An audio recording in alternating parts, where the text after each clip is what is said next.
Nos toca hoy día desarrollar la última jornada del curso de contrataciones del Estado. Bueno, en la primera parte hay unos sistemas administrativos, los que llamaron sistemas administrativos. Hoy día vamos a tratar de abordar la parte de la ejecución contractual, repitiendo siempre que son tres momentos bien marcados: actos preparatorios, que tienen que ver con los actos previos, la planificación, plan anual de contrataciones, ¿no es cierto?, bases administrativas, comité de selección, expediente técnico, proceso de selección desde la convocatoria hasta el otorgamiento de la buena pro. Culminada la buena pro, empieza la ejecución contractual. En el acto de la firma del contrato se inicia el proceso de ejecución contractual. Pero la ejecución contractual también no es sencilla. Si bien es cierto, ya como hemos visto en los procesos de selección hay competencia, hay intereses de parte de los postores, pero también de la entidad de adquirir bienes y servicios de calidad con oportunidad, con eficiencia, y los proveedores buscan obviamente hacer negocios con el Estado, vender o construir, con todo lo que significa trabajar con el Estado. Viene la etapa de la ejecución contractual. En esa etapa es donde se van a concretar las prestaciones, las obligaciones, pero también se van a presentar una serie de conflictos, dificultades, en la que la ley se ha ido adecuando a una serie de supuestos y exigencias. En la clase anterior vimos un poco lo que era la garantía, las penalidades, las fianzas, ¿no es cierto?, que eran documentos necesarios para la firma del contrato, ¿no? Hoy día vamos a tratar de explicar de manera general los mecanismos de solución de controversias, ¿no? Como ya lo decía, ¿no?, durante las contrataciones surgen una serie de conflictos de toda la naturaleza, y no todos estos conflictos son necesariamente atendidos por el Tribunal de Contrataciones. Hay que entender que la OCE tiene una estructura. La OCE es el ente técnico rector, y desde septiembre del año pasado se creó la Dirección Nacional de Abastecimiento en el MEF, que es el ente rector. O sea, el ente rector del sistema de contrataciones públicas en el Perú es la Dirección Nacional de Abastecimiento. Y el ente técnico, porque antes era prácticamente el rector, ahora es el ente técnico solamente, es el OCE. Igual están adscritos al MEF, al Ministerio de Economía y Finanzas. Como tal, en el OCE, en su estructura, hay un tribunal arbitral y un tribunal de contrataciones. El Tribunal de Contrataciones del Estado resuelve las controversias que en general se dan durante el proceso de selección, ¿no?, cuando hay apelaciones, fundamentalmente. Cuando hay apelaciones, ¿no?, el tribunal resuelve.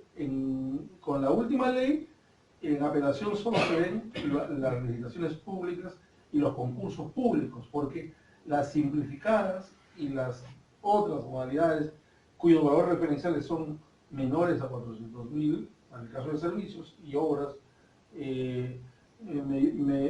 menores me parece que es 1 millón y algo, ahora no recuerdo el monto exacto, pero es por licitación pública, la modalidad de licitación pública, lo ve la propia entidad. O sea, la 3225 decidió cambiar, dar un giro al decreto legislativo 1017, a la ley de contrataciones anterior. ¿Por qué?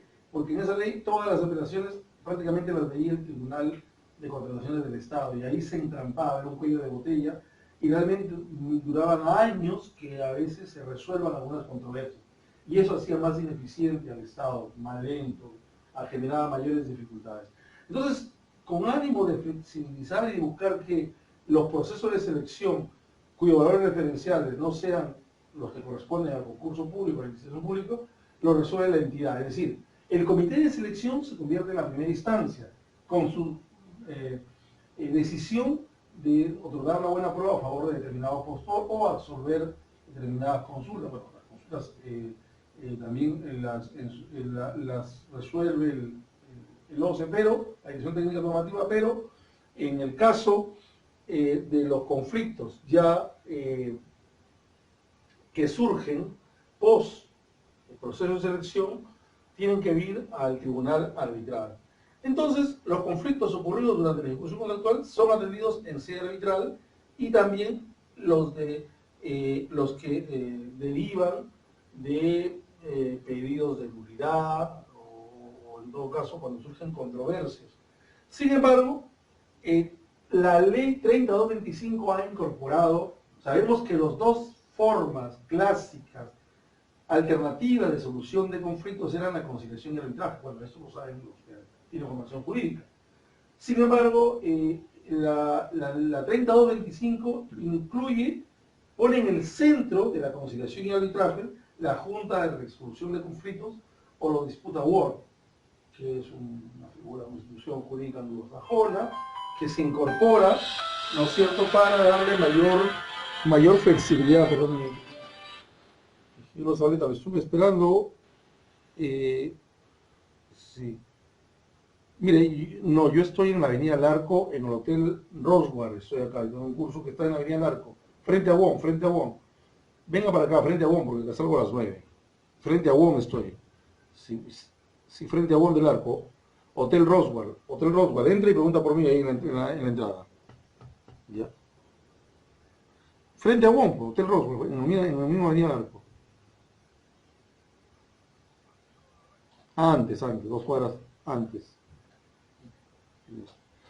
Entonces, le decía que la nueva ley introduce la Junta de Resolución de Disputas. Bueno, no está la nueva ley ya porque ya se implementó en 2015, ¿no?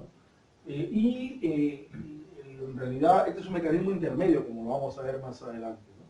Y vamos a explicar en qué consiste.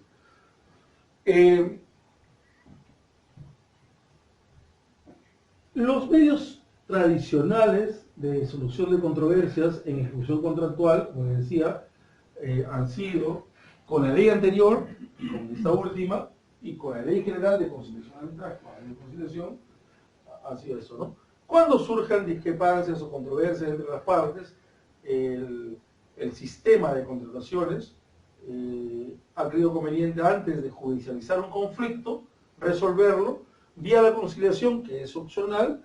Lo que sí es obligatorio es el arbitraje, como también lo es opcional dependiendo del monto de la Junta de Disputa Award, ¿no? Entonces, repito, cuando surjan discrepancias o controversias entre las partes durante la fase de ejecución contractual, estas pueden recurrir al mecanismo de la conciliación, la Junta de Disputas y el arbitraje. Las partes pueden acordar cuál de estos dos medios utilizan para resolver sus conflictos. Pero la ley prevé que es obligatorio para resolver los conflictos derivados de controversias en ejecución contractual, en contratos administrativos, es el arbitraje. Dichas discrepancias pueden referirse a problemas de ejecución, de interpretación del contrato, resolución, inexistencia, ineficacia, invalidez. Y en los casos en que se discuta sobre la nulidad del contrato, solo puede someterse a arbitraje, que es, sí, eso es exclusivamente para arbitraje. Sin embargo, como les decía antes, y quiero irme a la presentación que les alcancé respecto a las últimas modificatorias de la ley. En las últimas modificatorias que se han hecho, se han planteado algunas modificaciones, y quería un poco comentarles, pero antes incluso me quería detener. En el portal del OCE, ellos también han incluido esta figura, ¿no?, de la Junta de Resolución de Disputas o Disputa Awards, ¿no?, para un poco poner en contexto como un medio alternativo también para resolver controversias. Bueno, más adelante voy a utilizar este material que quería acá. Tengo un cuadro por acá que quería, antes de avanzar.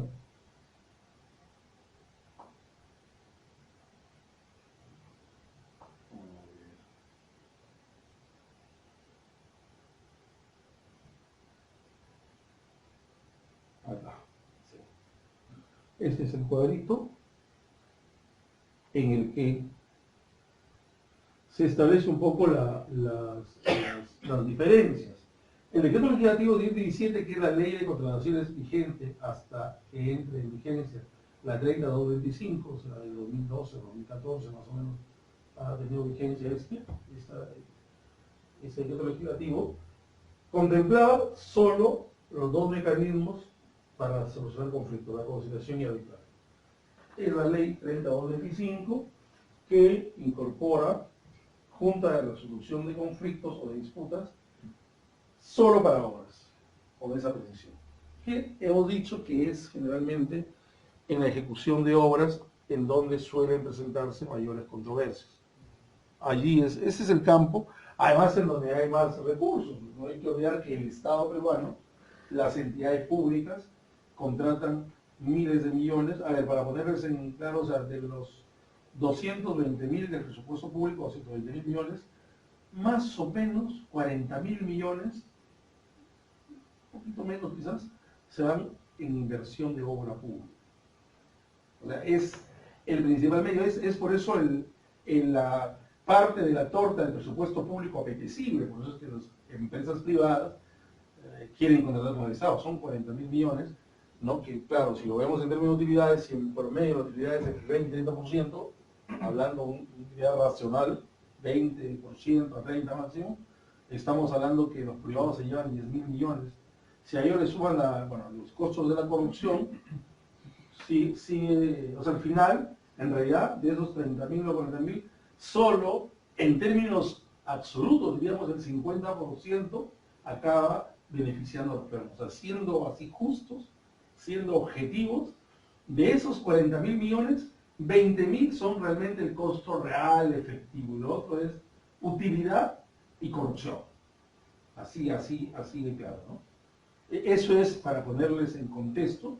Por eso es que hay mucha interés, presión, y gran parte de la degeneración de la política es además, los inversionistas privados han degenerado la política por la obra pública, en realidad. Yo lo conozco, muchos de ustedes saben, yo conozco el tema político y lo conozco de cerca, y a mí no me van a hacer cuentos. O sea, realmente lo que ha degenerado la política han sido los intereses privados que han pervertido la política, y con políticos que ceden a eso y que al final la han convertido en un botín en que cuando quien gana o a quien hacen ganar se convierte en prisionero de intereses privados, de grandes constructoras y grandes intereses privados, ¿no? Que están vinculados al sector minero, al energético, en fin, ¿no? Y por eso es que claro, la población no lo percibe, pero en realidad los grandes titireteros del poder político es el poder económico. Lo que la gente solo culpa a todos los políticos, que son responsables. Pero los grandes titireteros de lo que pasa en el país es el poder económico, que mueve, que manipula, que pone, saca presidentes, alcaldes, gobernadores, y que no lo ve, es un poder invisible, y que nadie le echa la culpa, nadie le insulta, y que están ahí, y que son los que deciden y que se llevan. Y esto pasa por la contratación pública, ¿no? Claro, eso, ¿no? Y son los que están ahí, ¿no? Y los que han estado y que están viendo quién va a ser el nuevo presidente, van construyendo figuras, ¿no? Y así la población finalmente se ve engañada y elige, le empaquetan un producto y se lo compran, ¿no? Nos empaquetan un producto y lo compramos, ¿no? Y entonces sigue el sistema tal cual. Por eso es que le decía que aquí, en obras, es donde está la mayor cantidad. Y tenemos ahí y judicializados. Si hiciéramos estudios de qué montos están judicializados, porque tenemos, por un lado, en arbitrajes, por otro lado, tenemos muchos procesos que están judicializados, incluso que en obras que no se han terminado, y que indudablemente la Fiscalía Anticorrupción, la Contraloría, el Ministerio han tenido que actuar. Y muchas otras que han quedado en la impunidad, que a pesar de que han habido actuaciones irregulares, ilegales, no ha habido actuación del sistema, es decir, de la Contraloría, o del Ministerio Público, o de la ciudadanía, y ha quedado en la impunidad. Pero es aquí, en obras, repito, en donde se presenta el mayor conflicto. ¿Sabes? Y este es como que por lo que hay una disputa encarnizada en los gobiernos locales, en los gobiernos regionales, y en el gobierno nacional, ¿no? Por las obras. Profesor, una pregunta. ¿Es necesario pedir primero a la conciliación No. o el arbitraje para poder demandar luego en la vía judicial? El arbitraje sí. La conciliación es opcional, no es condición necesaria. Necesariamente acudir al arbitraje. La ley señala que toda disputa, todo conflicto o controversia que resulte en la etapa de ejecución contractual tiene que ser resuelto vía arbitraje. Es una vía obligatoria. Y si la vía arbitral no satisface, o el lado arbitral puede ser cuestionada ya en el tema judicial. Se puede cuestionar, aunque ahí hay ciertos límites, porque el laudo, sabemos los abogados que tienen formación jurídica, es equivalente a una sentencia. Sin embargo, ya hay sentencias del tribunal, la propia Corte Suprema, que sí dicen que en qué supuesto se puede demandar o invocar unidad de laudo arbitral.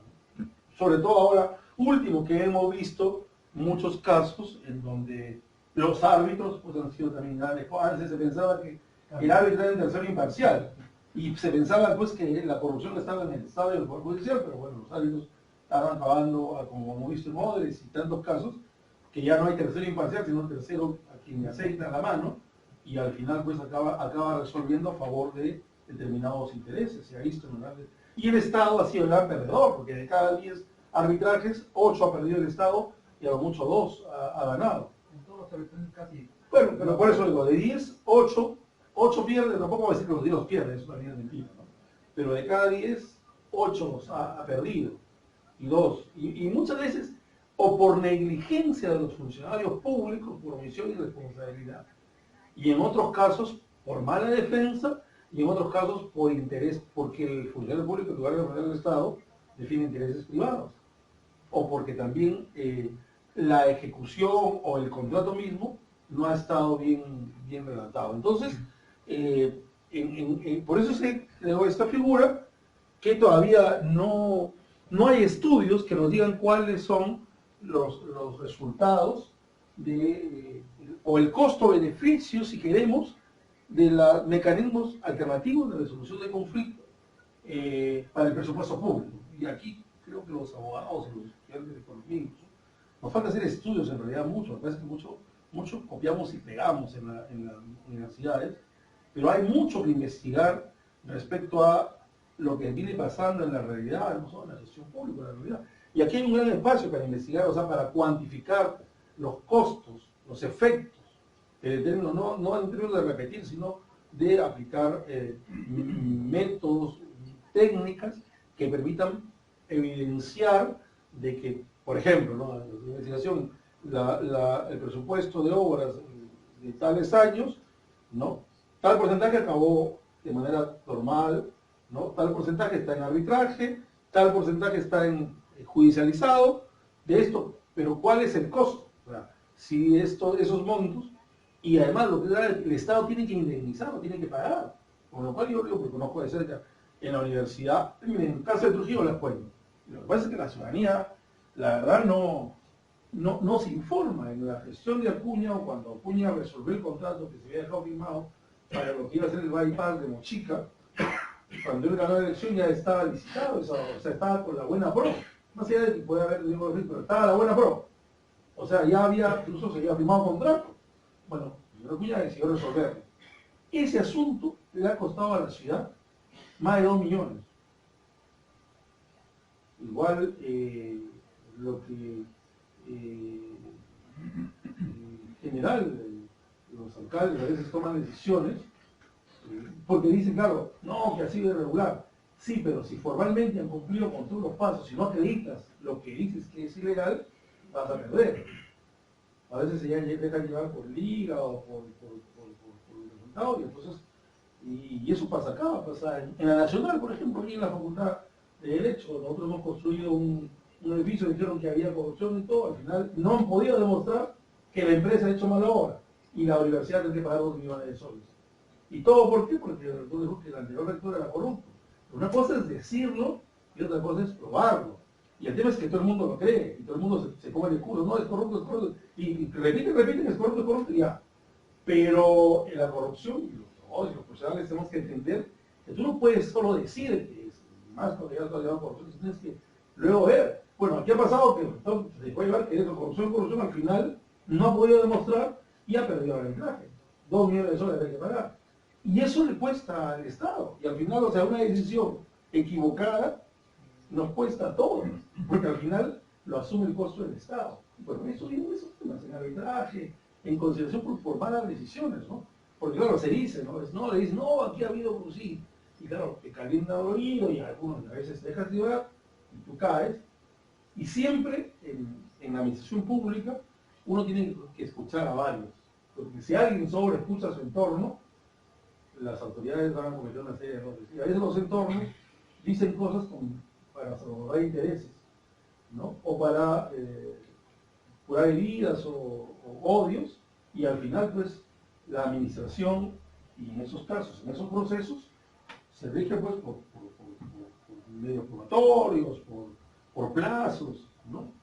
Entonces, muchos casos, el arbitraje que es más grande que teníamos de esta obra del complejo que se llamaba Chan Chan, el que mejor era el complejo Chicago, y ahí se ha invertido cerca de 100 millones, también en la era Acuña y Humala, 100 millones que no sirven de nada, que el Estado peruano ha votado 100 millones de ahí porque eso no, nadie lo utiliza, es un equipamiento de 100 millones que se hizo para ignorar y que la foto y luego se ha cerrado. Bueno, eso se fue al arbitraje, porque bueno, ¿qué pasa? El tema es que el alcalde Acuña, para ignorar la obra, o el presidente Humala, reseccionó la obra sin que se hayan terminado. Y luego había varias partidas que no se habían ejecutado. Y luego obviamente fueron a arbitraje que dicen, no, pero no ha terminado. Pero ¿cómo va a decir que no ha terminado si tú, supervisor, tú alcalde has firmado la ley que ya ha reseccionado? ¿Te das cuenta? Pero por el asunto, por la foto, y la ciudadanía más aplaude, bueno, eso igual le siguen, puta, son como 5, 8 millones, puta, no sé, por alguna ¿Está procesada Acuña por eso? los funcionarios, pero al final eso se diluye. Y al final la política y los tiempos y las pausas, quizás salgan cuando haya algunos otros intereses más grandes y ahí empiezan a salir, ¿no? Pero hay un montón de casos que si les contara de acá, y el tema es que los trujillanos, a todos ellos, más los premios todavía. Si les contara de Marcelo, tiene un montón de temas, pero terribles. Yo he visto los informes de control. Pero eso no lleva a la clase política, eso es mismo. No, pero es que la ciudadanía que no se informa, no es solo la clase política, es una corresponsabilidad. Hay una ciudadanía irresponsable también. O sea, la política no es solo elegir, sino participar y participar de las decisiones. Porque si tú dices echas la culpa solo a él, y lo dejas que solo él haga, es como cuando tú le echas la culpa al hijo y nunca lo supervisas. El mal rendimiento es parte de tu responsabilidad. O sea, ahí le pone, indudablemente los políticos tienen la responsabilidad, pero los ciudadanos son los que lo eligen, y lo reeligen y lo reeligen. Con lo cual, ahí hay una doble responsabilidad. Pero vamos, yo les estaba hablando de eso porque sé de varios casos que están a nivel de arbitraje, están a nivel judicial, a nivel civil, a nivel penal, está la clase para hacer el recreo, está varios expedientes. El expediente ya tiene como 30 tomos del informe de control, el de Control Chicago, 30 tomos, ¿no? Y Terminal terrestre. el terminal terrestre eso fue una concesión, eso lo hizo un privado, no fue una pública, una concesión que favoreció intereses privados por 30 años, pero fue una concesión del privado, invirtió supuestamente 40 millones, ¿no? Pero no, entonces por eso, pero a ver, todo esto les estoy comentando porque va a tener que ver con esos temas, con la conciliación, con eso, porque van a haber una serie de controversias, ¿ya? Y ahora les voy a tratar de explicar un poco. A ver, en principio yo tengo que decirles que tampoco es que yo sea un experto en esto, en solución de controversias, no soy árbitro, ni experto en conciliaciones, tengo algunas nociones, y les voy a comentar, y si alguien tiene alguna pregunta o alguna predicción, yo encantado. No soy un experto en conciliación y arbitraciones, en arbitraje y conciliación, les quiero comentar también, les quiero ser honesto, yo algo conozco, vamos, pero no he sido árbitro para empezar. De contrataciones sí lo conozco, porque he sido miembro de comité, he sido gerente, he estado en miembro de la Comisión de Asesoría Jurídica, he visto expedientes, o sea, de eso sí les puedo hablar porque he estado. Si hubiera sido árbitro y si fuera considerador, sí les pudiera comentar en detalle. O sea, a veces los profesionales para hablar de algo hay que haber estado en el tema, porque teóricamente uno puede hablar, ¿no es cierto? Pero, o sea, lo que dice la ley. Pero para hablar en sí con conocimiento de causa, yo he visto sí expedientes, pero no he sido árbitro, he seguido algunos asuntos. Entonces yo les quiero comentar algunos aspectos de novedades que trae la ley. Acá. Bueno, una controversia es una discusión de intereses o opiniones contrapuestas. En general, hay dos partes, ¿no es cierto? Está el Estado o la entidad pública y está el privado que va a prestar un servicio, va a entregar un bien o va a ejecutar una obra. Entonces, normalmente, el privado tiene que someterse a las reglas de la contratación que está en las bases administrativas, que está en el expediente técnico, y esas reglas o los términos de referencia tienen que cumplirse. Pero siempre sabemos los abogados que en los contratos quedan unos vacíos, o no siempre, pues, dicen, a ver, va a entregar una sillas, van a ser 500 sillas de tales características, con medidas y tales, ¿no? Entonces, se entiende que esa silla tiene que tener las características que dice los términos de referencia o las bases. Pero puede ser que, si dijo que iba a ir con un relleno, de pronto cambia algún material para reducir costos, y al final, si no hay un jefe de almacén o un logístico que pueda verificar que o no hay una complicidad y no me cambie algunas características para reducir costos, va a pasar eso, ¿no? Casi siempre los privados, como es lógico en el mercado, buscan la mayor rentabilidad. Esa es una regla, así es la rentabilidad. El privado quiere vender, cobrar y la vez que cobra. O sea, primero, antes que firme el contrato, dice, no, yo voy a cumplir todo, tengo todo. Una vez que firme el contrato y ha cobrado la platita, a veces la gasta en otras cosas o no, y entonces surgen los problemas, ¿no? O malos manejos, su poca responsabilidad, y entonces sacrifica ¿qué? La calidad del mismo, la obra. Pasa con los contratistas grandes, ¿no? Que se meten en grandes temas y entonces están en una u otra, tienen operaciones y de una hora pasan para otra, y por eso a veces no tienen material, no tienen que pagar al maestro de obra, al ingeniero, se retrasa la obra, cambian el material y vienen los problemas. Esas son las controversias que van a aparecer en obra, sobre todo en obra, ¿no? En obra hay muchos problemas, porque claro, en la obra lo que manda es el expediente técnico, ¿no es cierto? Y claro, debe haber una correspondencia en lo que manda el expediente y lo que se ejecuta. Pero en la realidad, la verdad es que el 90% de contratistas tratan de evadir, esquivar, buscar subterfugios, mecanismos técnicos para reducir costos. Y en donde más eluden es, por ejemplo, los derechos laborales. Si, por ejemplo, en el expediente están los gastos, pago a un PO, costos CAPECO, 80 soles diarios, 90 soles diarios, tú vas a hacer la pregunta, le pagan 50, le pagan 40, ¿no? Pero ahí el costo está 90, 100 y está pagado, más el IPE, más todos los gastos administrativos, tanto, pero tanto, ¿no? Y ahora te ponen determinados materiales, claro, si tienes un buen supervisor o un buen inspector de obra, que no se casa, lo va a tener pues ajustado al expediente, que va a estar ahí, y va a hacer bien su trabajo. Y hay casos en que sí, hay buenas obras, hay que decirlo, hay contratistas también que son responsables, hacen bien su trabajo, y hay profesionales que hacen bien y todo queda bien, ¿no? Y tienen que ganar lo que tienen que ganar, y cada cual cumple, y eso está bien. Pero hay, en la mayoría de los casos, gente que entra y quiere pues, tener el máximo beneficio y utiliza mecanismos que nos van a llevar a esto, ¿no? Entonces, van a aparecer controversias entre las dos partes, ¿no? Y esas controversias tienen que resolverse, ¿no? De formas autocompositivas, que son las pruebas partes las que resolucionan el conflicto, ya sea directamente o con ayuda de otros, ¿no? Conciliación, arbitraje, y heterocompositivas es un tercero. Acá está la conciliación, ¿no? Y acá en las heterocompositivas un tercero quien soluciona el conflicto, porque las partes voluntariamente no se han puesto de acuerdo. Entonces, va a ser el arbitraje, ¿no? Y está el árbitro institucional, el arbitraje ad hoc, ¿no? O el árbitro único. Y ahí están esas figuras, ¿no? que se establecen, ¿no? Y que se entiende que el árbitro, como tercero imparcial, debe resolver con el expediente, con el contrato, con la ley, ¿no? Y el árbitro cobra un porcentaje, sabemos, ¿no? y es hasta el 5% me parece del valor de lo contratado, por lo cual no es poco lo que gana, o del valor del objeto de controversia, en todo caso, ¿no? Y hay un sistema de árbitros. De hecho, cualquiera de ustedes puede ser árbitro, se concursa y hay... Entonces, cuando hay privacidad y hay unas disposiciones, formas autocompositivas, se pueden dar negociaciones.